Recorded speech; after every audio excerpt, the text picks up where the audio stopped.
Now we're here at Sagada Weaving. So, titingin tayo ng mga pampasalubong, mga pangregalo.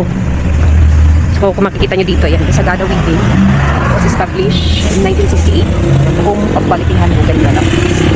Sa loob, ito po siya. Yan, mga bracelets. Bracelets. Ano siya natin?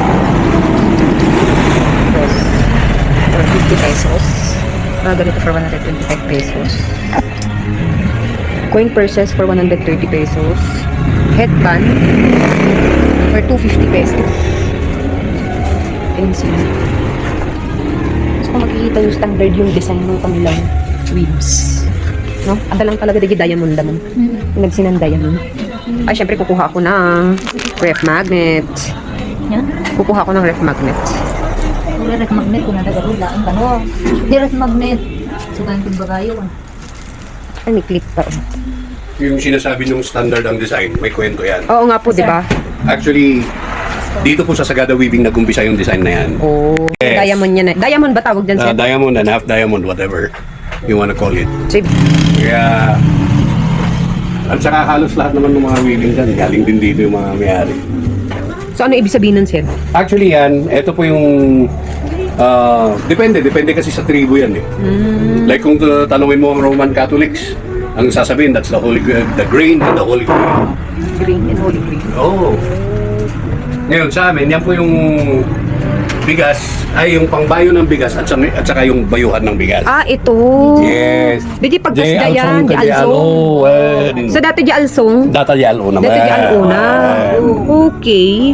Kasi hindi, inaldaw nga masapol lagbayo ka tapno ada maisaan Dati mo. ka na. Awan ka Ang golfyer na, handa mga golfyer na. Taltagan. Yung pala Na hindi ka narigat yung isaan, tagtaltag ka pa eh, bayo. So yan, pinayagan tayong bisita sa mga nagwi-weave daw sa baba. Tignan natin, mismo yung ni-ari ang nagbigay ng permiso sa atin para makita yung mga naghahabi. Although meron din mga loom weaving sa province namin sa Abra, pero iba pa rin syempre dito sa Sagada loom weaving. So ito siya. Ito. So yan yung kanilang mini-weaving. Ay, akabat i-review ko yun, ya. Ayan, may blue. Nya, ma'am? May black. So, natrabaho ang ma'am niya. Kasi ang dami yung ganito, no? Sa Abra kasi dalawa lang. Tapos ilang bangka yun, ma'am? Isa lang. Ganun ba? Sa isang araw, ma'am, ano nga yard dati malpas yun? Depende. Sa isang araw. Pero yung pinakamarami, ma'am? 2 to 3 meters. Maghapon na yun, ma'am. 8 hours. Oh. Ayan, ang ganda ng combination. Ito naman kay ma'am. Ay, black din. Yan, ito yung ma'am. Idpay pa yan? Or orders? Ay, idpay lang. Hindi siya ginagamit sa damit, ma'am. Ay, mabalin. Pero more on bags talaga, no? May mabalin na kuwa.